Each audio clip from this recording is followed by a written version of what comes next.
It is good when, before we study, we are talking and I can hear different people talking about different subjects. And like this morning, while we were talking, I said, wow, this is good. It goes with today's teaching. It's amazing how the Holy Spirit works.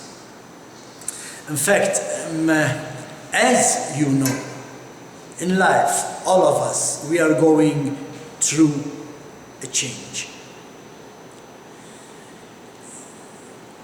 Because we chose to follow Torah, daily we are changing. We change the way we talk, we change the way we think, we change the way we act. And it is important to be careful, because maybe you don't understand, but people, they are watching us. They can see the difference in us. Like last week, a colleague of mine at the office who was going through Facebook, she said, Martin, whatever you do on Saturday, you look happy from the pictures. Of course, it's Shabbat. It's a day to be happy. In fact, I don't know if you know, but today in Israel, it's a day of fasting. It's the 17th of Tammuz. It's a day of fasting. But because it is Shabbat, they do not fast, and they move the day forward. So they will be fasting tomorrow instead of today. Of course, it's Shabbat. We are happy. I'm allowing a change in me. Not only because because I'm following Torah, but during the week, I read the news, I watch the news, and I'm saddened by what I hear happening. Today, I don't watch the news. Today, I read only, I think only about the good news. And therefore, I am happy. But that's not the only change that we go through. Being made a new creation, we go through many different changes. And one of them, these things you are going through them, but maybe you don't think about them. We, being part of Israel, following the Torah, we live in a different time frame from the rest of the world. You know that? What do you mean, Martin?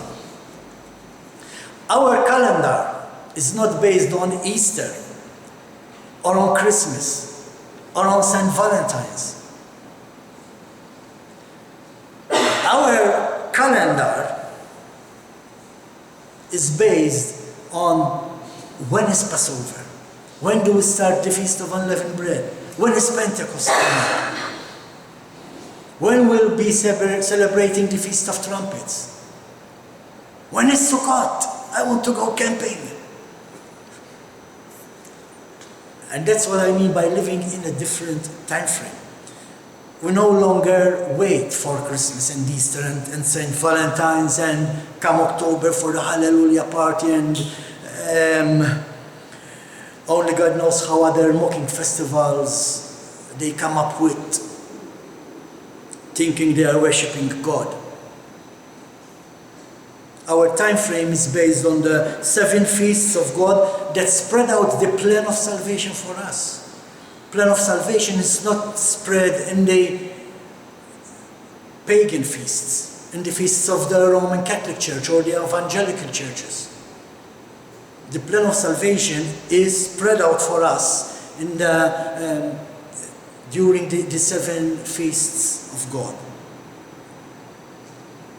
So yes, when one comes to Messiah Yeshua, he's now literally living in a new, different time zone. No longer us and them.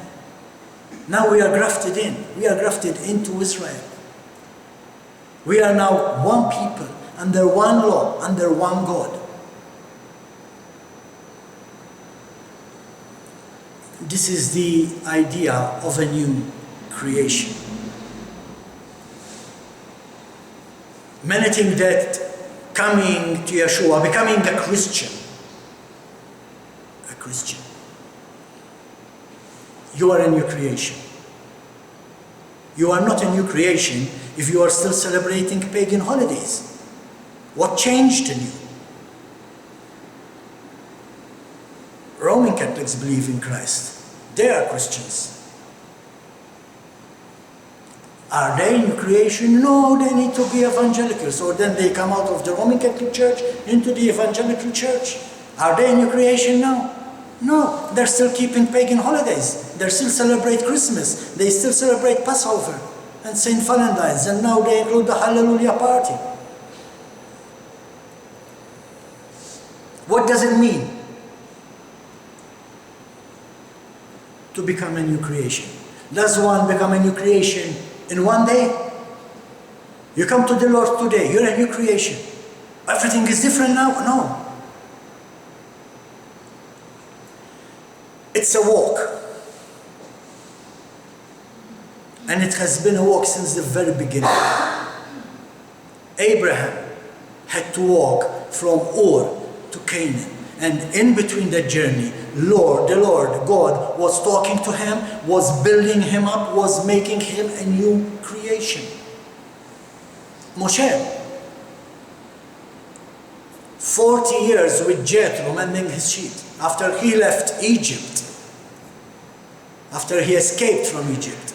He went to Jethro and he stayed there for 40 years. It's a walk. 40 years, God was showing him how to lead the sheep. And then another 40 years in the desert, leading the sheep. It was a long walk. Both Abraham and Moshe were tested during this walk. I'm gonna read some Psalms so you understand what I'm talking about. Gonna read some Psalms from David to put you in the picture of what we are talking about. Psalm 141 verse 9. It says, "Keep me from the trap that they have set for me, from the snares of evildoers." Where do you find traps? Where do you find snares? What kind of traps and snares is David talking about? People are trying to make him fall in his way, in his walk with the Lord. It is a walk. Psalm 142 verse 4. Complete Jewish Bible might be verse 3. Psalm 142. "When my spirit faints within me, you watch over my path." You see, it's a walk. There's a pathway. "By the road that I am walking, they have hidden a snare for me." Also far, the beautiful verse in Psalm 119, verse 105, "Your word is a lamp for my foot and light on my path." So we are walking a way.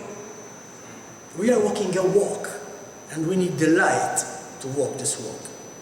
And what is the light that we need? David is saying here, it is the word of God. Your word is a lamp, the Torah. We are going through the walk. Like Abraham, like Moshe, like King David, we will also be tested. Do not think that you are there yet. We haven't arrived in the promised land. We are still in the desert. Walking. God is building us up. God is molding us up. And this is why it is called the walk or the way. Now we need to be careful, because I know that there are other groups, even here on the island, who say they are called the walk. Unfortunately, they are walking in the wrong pathway. They call themselves El-Mishya. They are on the wrong walk, on the wrong path, on the wrong Mishya. Anyway, in Hebrew, the word is Halakhah. Now, when we say Halakhah, this is the beauty of Hebrew. For those who were with me when we did the lesson on the Hebrew language, remember there's so many few words in the Hebrew language compared to the English language, right? Why? Because when you say Halakhah in Hebrew, it doesn't just mean a walk. You don't say your wife, you don't ask your wife, let's go for a Halakhah. Halakhah means walking in the way of God, walking the Torah. That's what the word Halakhah means. The walk, the way, walking the way of God. As a new creation, we are to walk in God's way. You cannot become a new creation if you are not going through the Halakhah. That's why I said we need to be careful. Just because you're a Christian doesn't mean you are walking the Halakhah, you are not walking the Torah. And you are not walking the Halakhah if you are not under the law. And that's why I say, when people say, we are no longer under the law, they are not walking on the right pathway. Some way they made a mistake and turned on a side, instead of kept walking straight. Go to Acts 24. Acts 24 verse 14. It reads, this is Paul. This is Paul defending himself for the accusations he was faced with.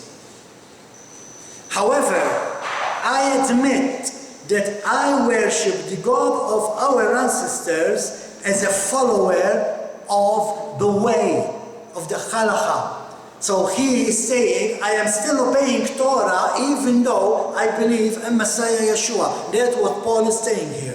I admit that I worship the God of our ancestors, of Abraham, Isaac, and Jacob, as a follower of the way, even though I'm walking in the way, the Nazarene way, which they call a sect.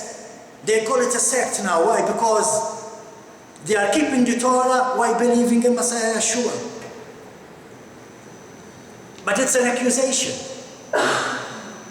I believe everything that is in accordance with the law, and that is written in the prophets. So what Paul is saying here is to walk the Halakhah. It means to believe in Messiah Yeshua and observe the Torah of God as Messiah Yeshua did. It is an oxymoron to say that you are a new creation, but you are not under the law. This is something Paul speaks about in his letter to the Ephesians. Now, we will be talking, that's the introduction, we will be talking about the letter of Paul to the Ephesians. And what comes in mind when I say the letter of Paul to the Ephesians? The armor of God. And that's where many make the mistake.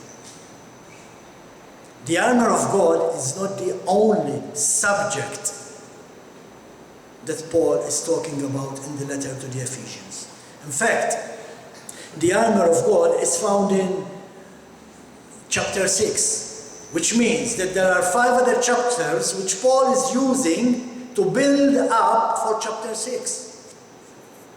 In fact, in the 5 chapters which we will be going through scriptures from, we can notice the amount of walking language that Paul is using. Paul is saying walk, walk, walk, walk. What does it mean? Halakhah, halakhah, halakhah, halakhah. Even when we read about the armor of God, it mentions the footwear. Why do we need the footwear? Because it's a walk. And you can't walk this walk barefooted. Ephesians 6:15, and wear on your feet the readiness that comes from the good news of Shalom. What is the good news that Paul is talking about here? The good news is not something that the 4 evangelists came up with in the New Testament. The good news is found in the Torah. And this is what Paul is saying. Always be ready to teach the Torah, to teach the instructions of God. This is what Paul is saying in Ephesians 6:15. And wear on your feet the readiness that comes from the good news of Shalom. Now, not every walk is the same for everybody. There are those who walk fast. And they come in and they want to learn and learn and learn and learn and study and they study and they study. There are those who come in and they take it little by little. There are those who run. There are those who use a quick pace. There are those who are fast. There are those who are slow when we come to this walk.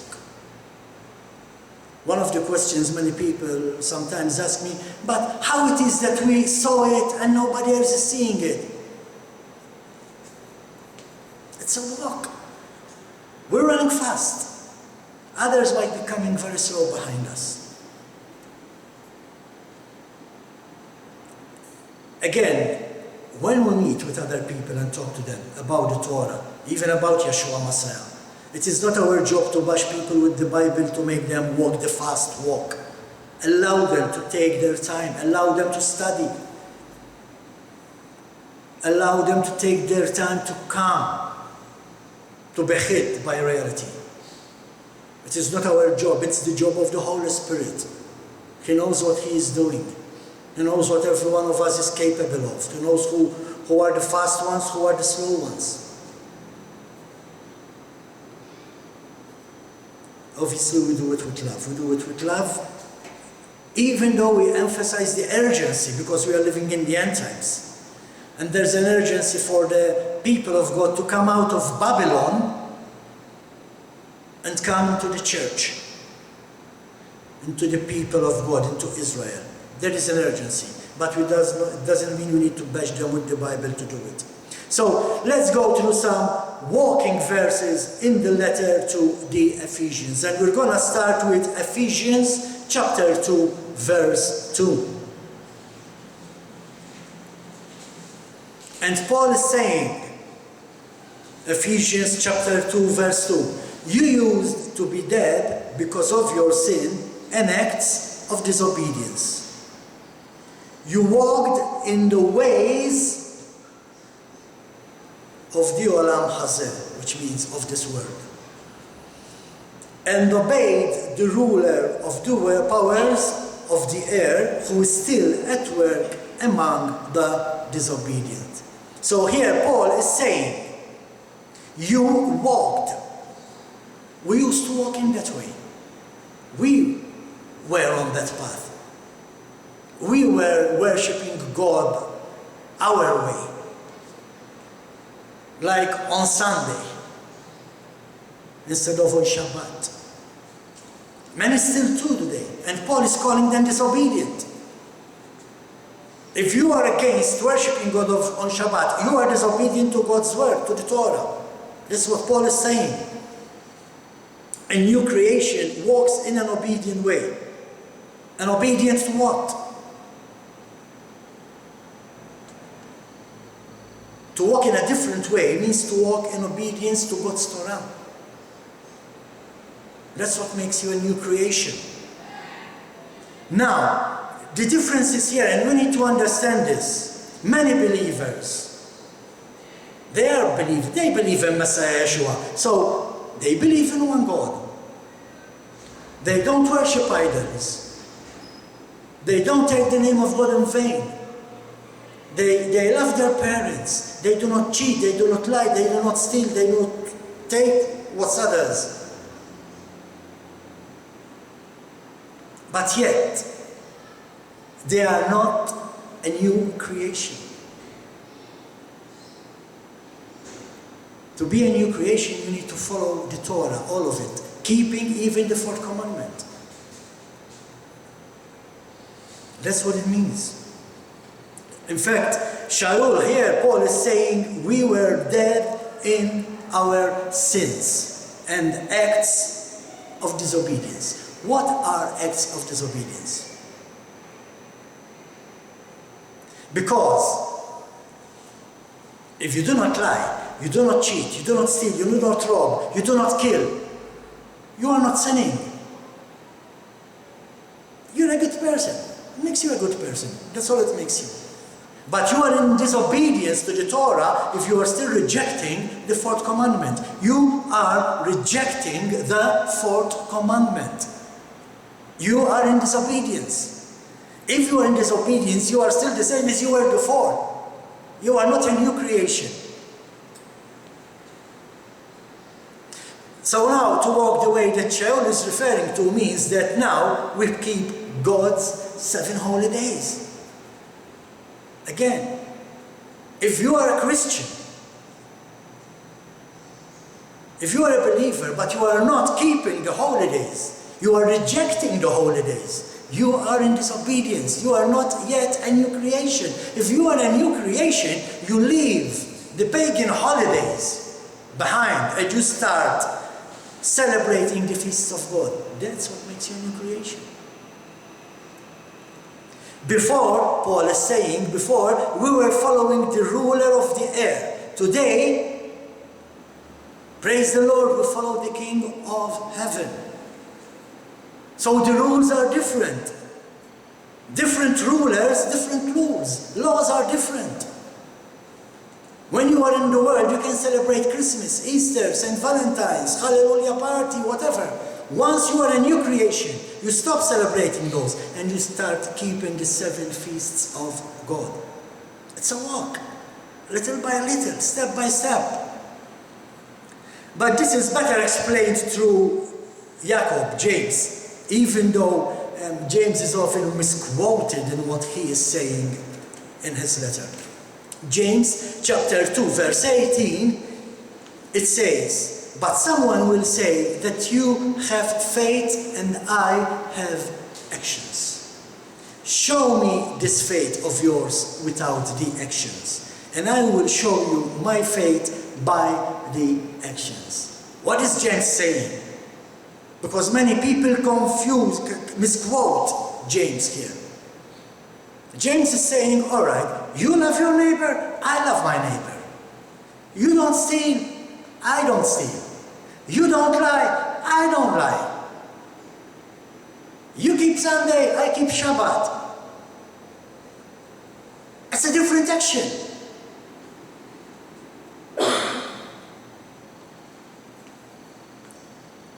Actions. Which holiday do you follow? God's Shabbat or man-made Sunday? This is what Jacob is saying here, James. This is what James is saying. You are a believer, you have faith, okay, let's see your faith. What day are you keeping holy, Sunday or Shabbat? What are you eating? Are you abstaining from unclean meat, which is not food?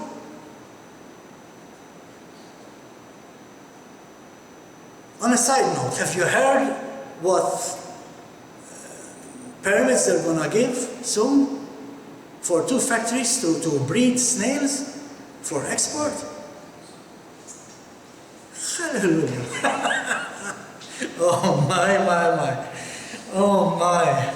Yes, this is in our Roman Catholic island, yes. Hallelujah. So, what holidays are you keeping? Are you keeping God's holidays or are you keeping man-made pagan holidays? This is what James is saying here.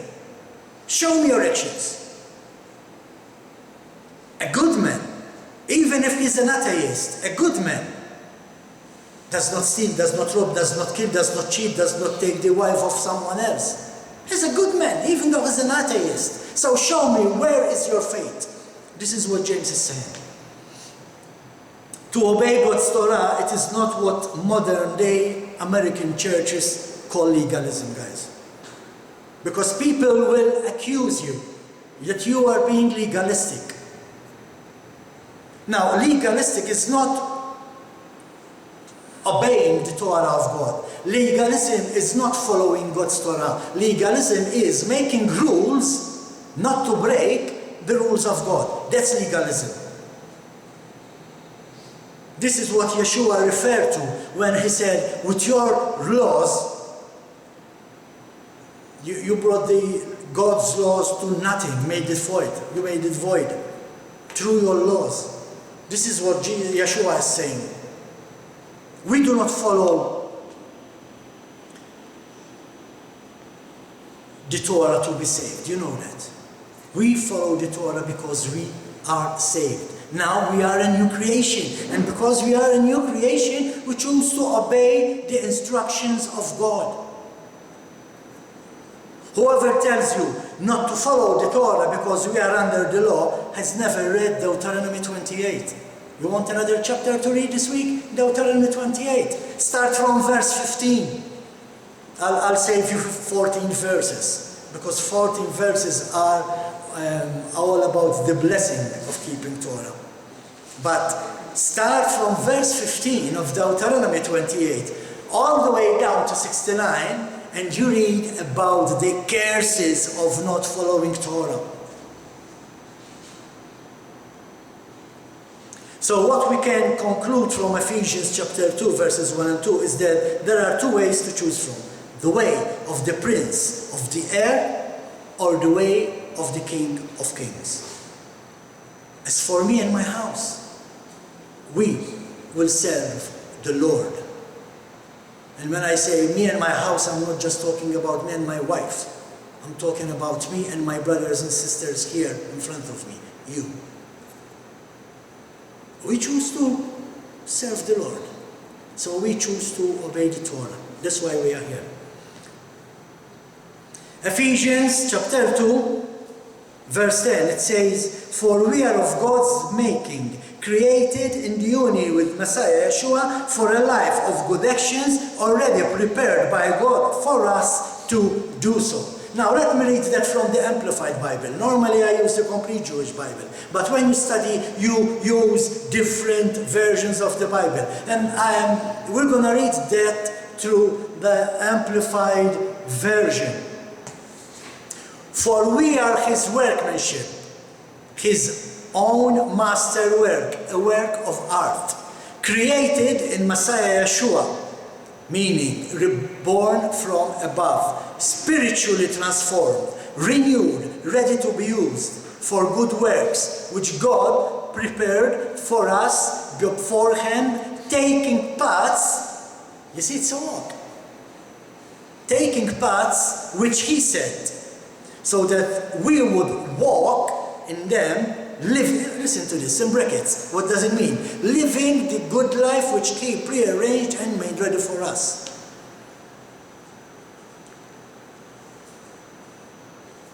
Back to the complete Jewish Bible. A life of good actions, already prepared by God for us to do so. Prepared for us through what? Through His Torah. He prepared the way for us. We sinned, but God prepared the way for us.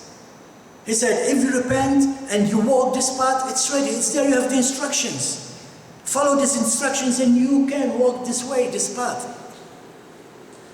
Torah was prepared for us to be able to walk the Halakhah. You cannot walk the Halakhah without the Torah. The way in which the believers were created to walk. We were created to walk in the Halakhah, in God's instructions. Let's go to Ephesians chapter 4. Ephesians 4, verse 1. "Therefore, I, the prisoner united with the Lord, beg you to lead a life worthy of calling to which you have been called." The word lead means to walk. To walk a life worthy of the calling to which you have been called.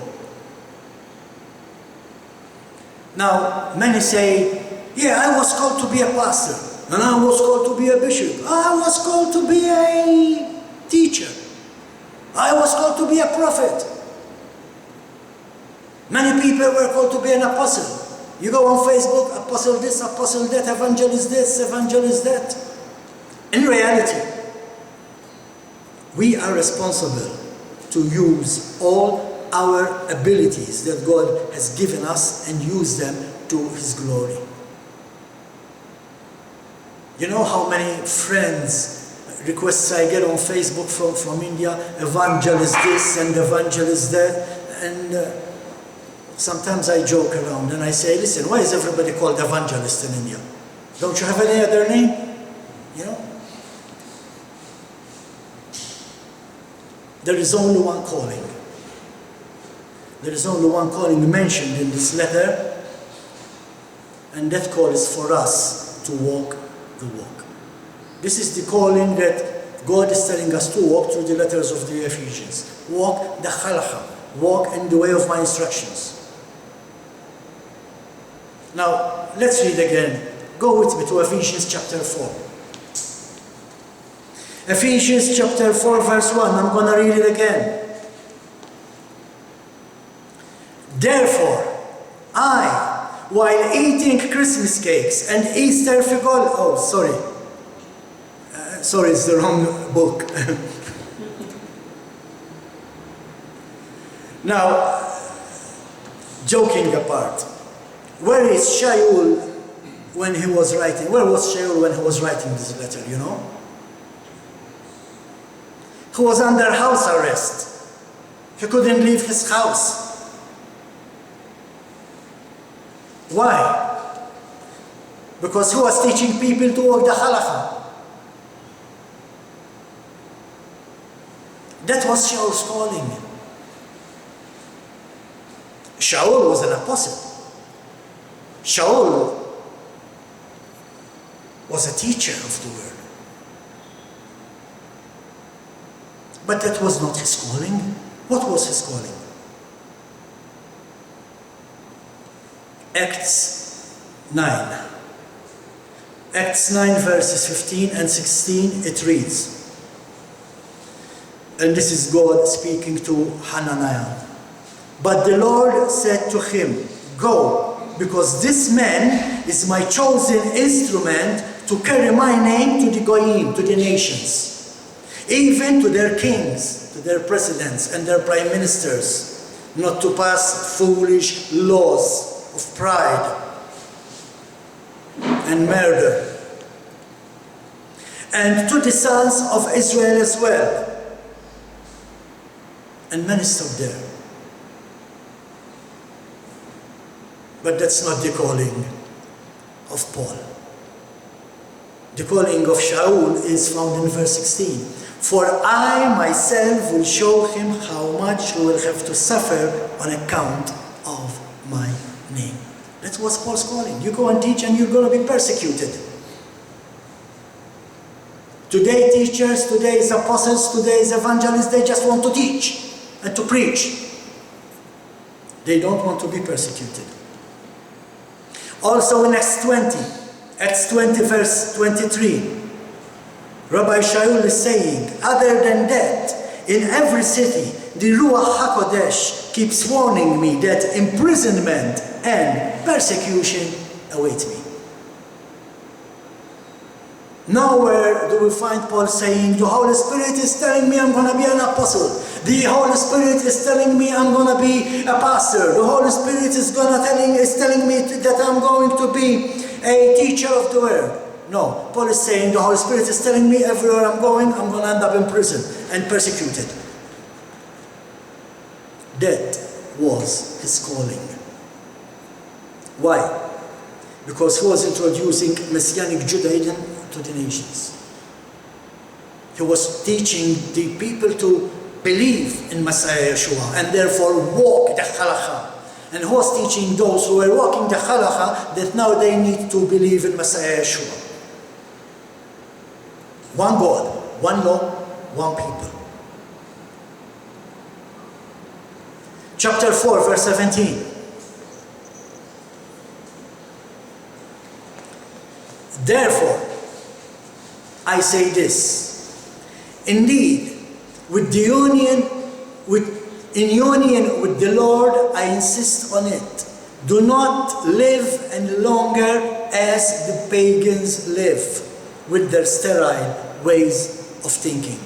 Now, this is important. I wish I have the patience to break it down, because I'm already running to explain it. But let's start. In union with the Lord, what does it mean? Not in union with the world. If you are in union with the Lord, you cannot be in union with the world. But thinking with the mind of Messiah Yeshua. And if you think with the mind of Messiah Yeshua, you keep Shabbat holy, you celebrate the feast, you abstain from unclean meat, which is not food. Not following the word, but following God's Torah. That's what it means in union with the Lord. But then he says, do not live any longer as the pagans. Now let me explain this. Who is Paul talking to? Do you know who he is talking to? Is Paul, Shaul, talking to the unbelievers? No. Paul is talking to the pagans. Pagans are not unbelievers. Unbelievers are atheists. They don't believe there is a God. Pagans are people who believe there is a God, but they worship either their God or the God of the Bible in their ways. So this is what Paul is saying. Don't be like those people. If you are part of Israel now, you worship the God of Abraham, Isaac, and Jacob.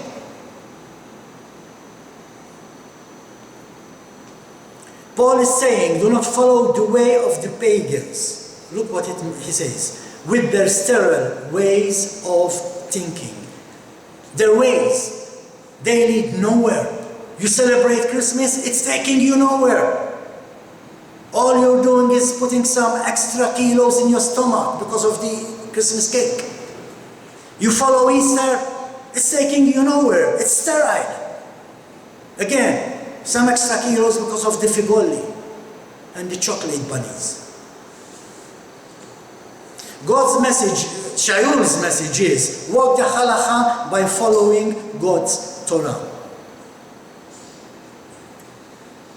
Now, going to the Evangelical Church Bible College helped me a lot to think about what I was studying. The next verse is something that really blew my mind when I was studying. And it was one of those verses that started me thinking whether I was walking in the right path. Proverbs chapter 4. Verses 20 to 22. Proverbs 4, 20 to 22. My son, pay attention to what I am saying. Incline your ear to my words. Don't let them out of your sight. Keep them in your heart. For they are life to those who find them and health to their whole being. And then it continues until Yeshua comes and he dies, and then the law will pass away.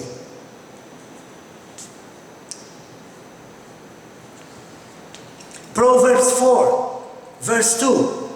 Same Proverbs, verse 2. For I am giving you good advice. So don't abandon my teaching. Don't abandon my Torah. Don't go on the pulpit and say that the Torah, we are no longer under it, that the Torah is done away.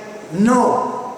So don't abandon my teaching. This is God speaking to the same people who say we are no longer under the law. You don't have to walk the Halakhah. Now you can bend on the left or bend on the right.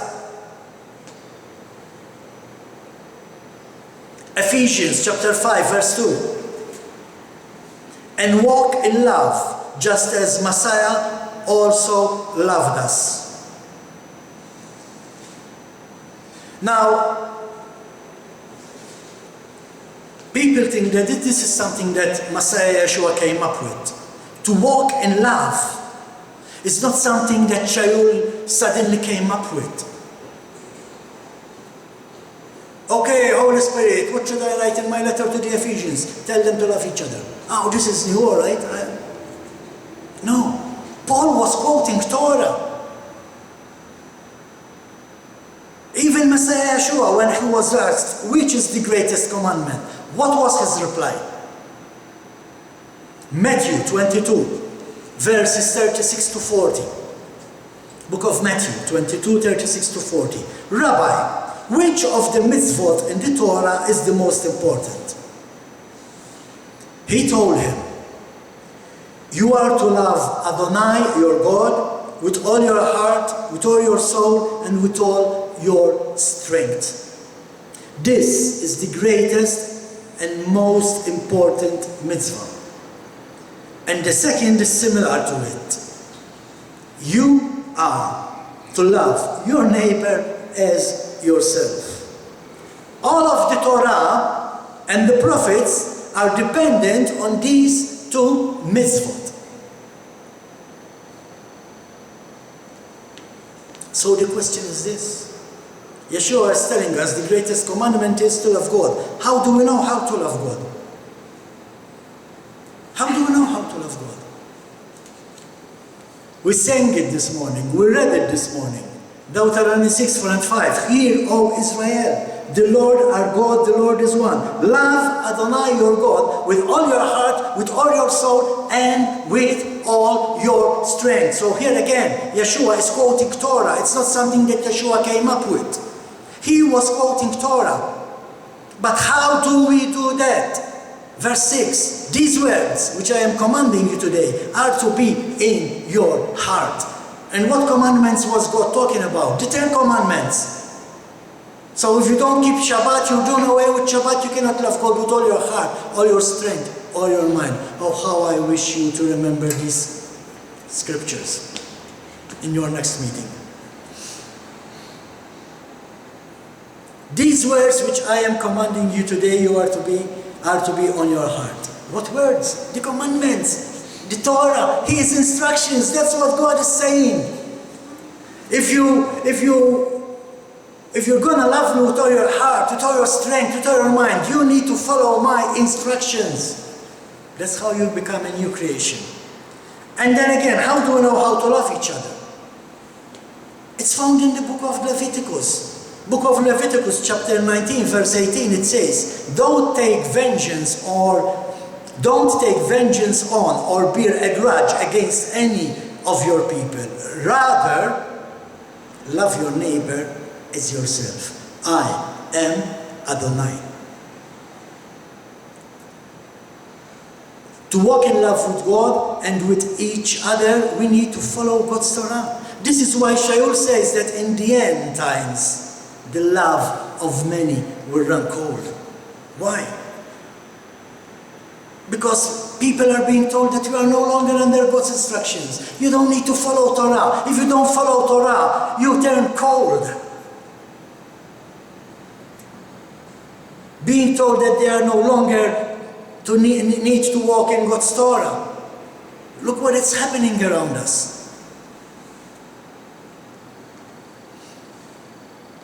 Ephesians 5, verses 8 and 9. For you used to be darkness, but now, united with the Lord, you are light. Live like children of light. For the fruit of the light is in every kind of goodness, rightness, and truth. Now, what is the light that Shaul is referring to in this verse?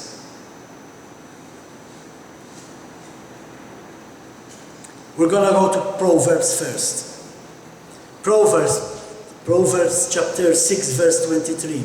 For the mitzvah is a lamp, the commandment, okay? Because I'm using the complete Jewish Bible. For the mitzvah is a lamp. Torah is light. And reproofs that discipline are the way to life.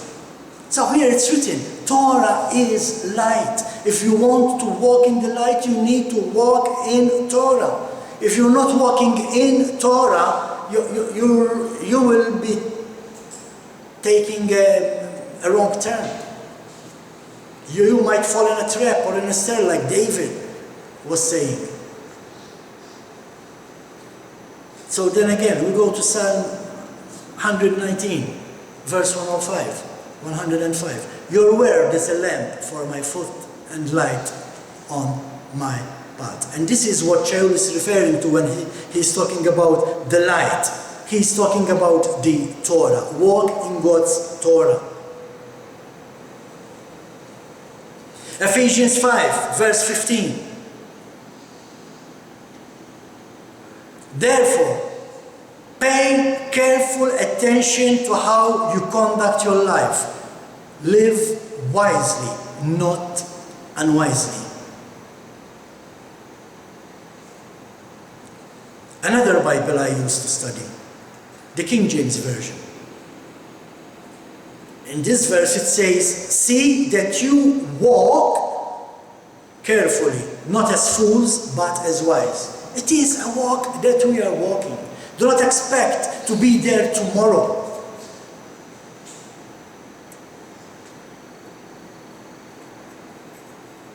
But then again, let's read that verse again. See then that you walk carefully, not as fools, but as wise. Who are the fools?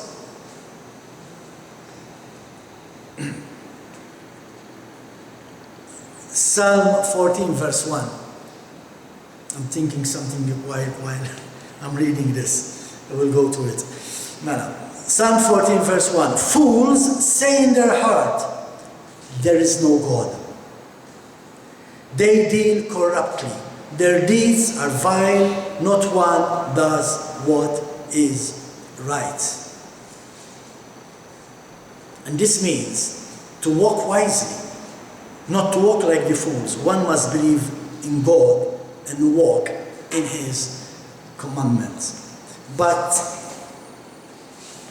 while I'm getting ready to tell you this, I was thinking about another psalm, which I would like to refer to. If you go with me to Psalm 1,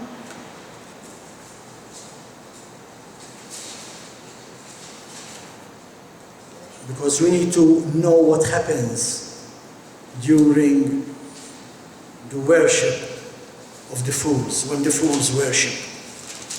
And by fools I mean those who say we are no longer under the law. Psalm 1. How blessed are those who reject the advice of the wicked and don't stand in the way of sinners or sit where scoffers sit. Fools are those people who think they can worship God the way they want to. It's not only unbelievers. If you are not walking in God's ways, in God's TORAH, if you're not walking the Halakhah, even though you call yourself a Christian, you are not a new creation. This is the same message that Peter, Kepha, gave in his letters to those living in the diaspora, those who are like us. Peter was writing this letter to the people who are scattered all over the earth, like us. So this letter is for us. 1 Peter chapter 1, verse 15. On the contrary, following the Holy One who called you, become holy yourselves in your entire way of life. Now go to verse 18 in the same chapter. Verse 18. You should be aware that the ransom paid to free you from the worthless way of life, which your father passed on to you, did not consist of anything perishable like silver or gold. So what Paul is saying, forget the way you are walking while you are living among the pagans, among the heathens, among the unbelievers, among those who say they are believers but they mock God with their services. Forget those ways. Look what he is saying in chapter 2, verse 12. But to live such good lives among the pagans, that even though they now speak against you as evildoers, they think we are the wrong ones. They think we are the evil ones. That's what Peter is saying. They will, as a result of seeing your good actions, give glory to God on the day of His coming. Like I said this morning in the parasha, we need to act and we need to be careful because people are watching us. People look at us and they see us different. And it's because they see us different that when the day of the Lord is coming, they will turn to Him. Now that's a crown in heaven for you.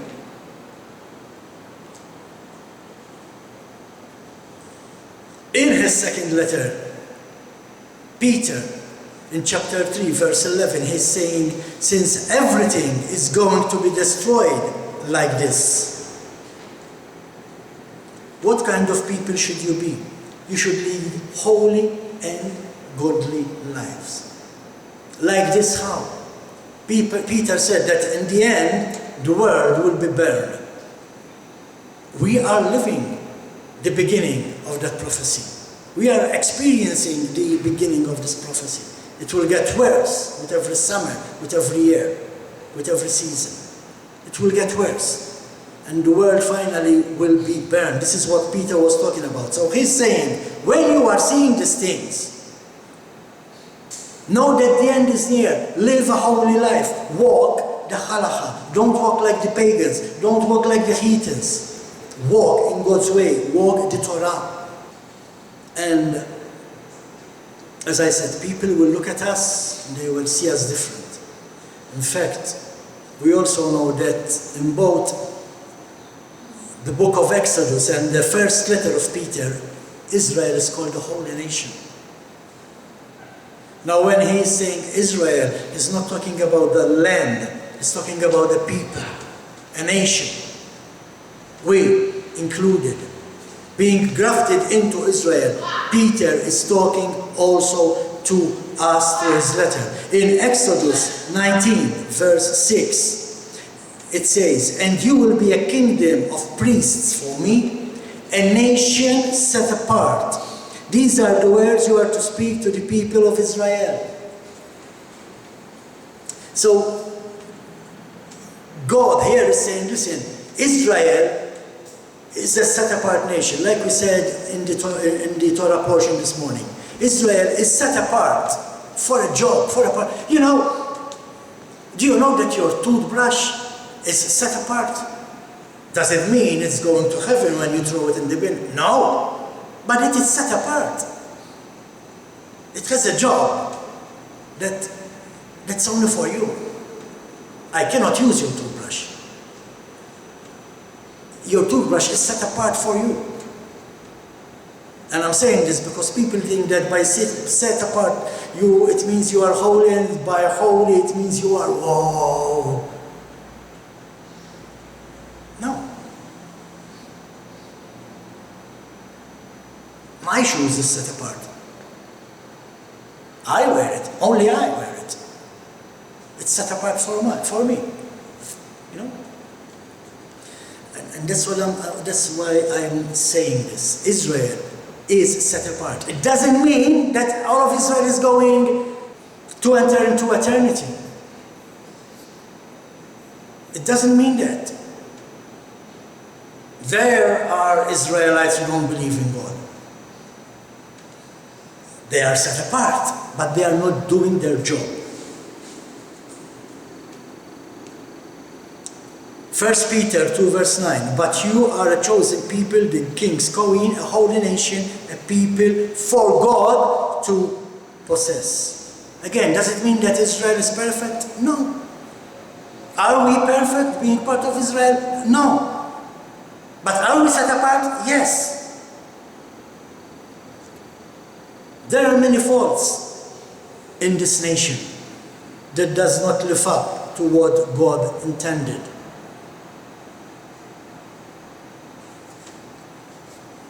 When the scripture calls Israel a holy nation, it isn't suggesting that Israel is perfect or sinless. But it points to the fact that Israel's calling is for a specific purpose on this earth.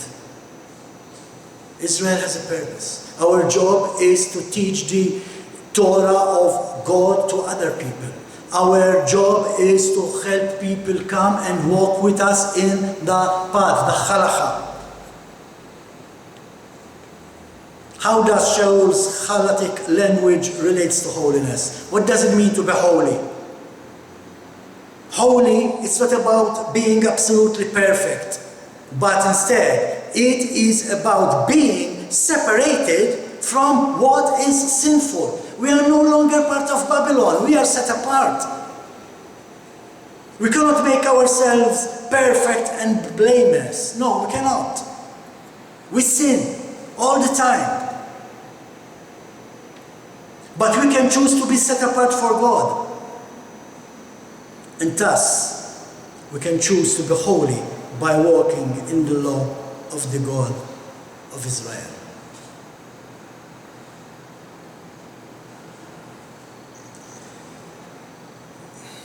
So as I said in the beginning, guys, we are walking this walk together.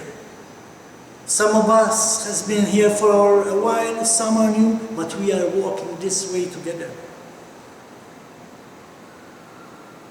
God might give you a word, even though you are new. Like I said, He knows our abilities, He knows who we are, He created us, He knows us.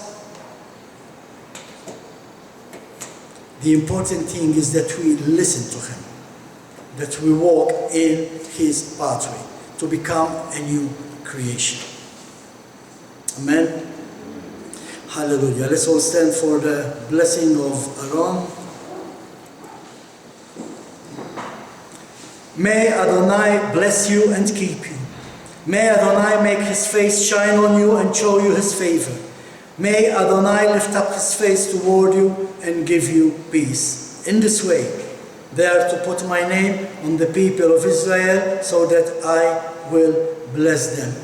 In the name of Messiah Yeshua, the Prince of Peace, and everybody says, Amen. Hallelujah.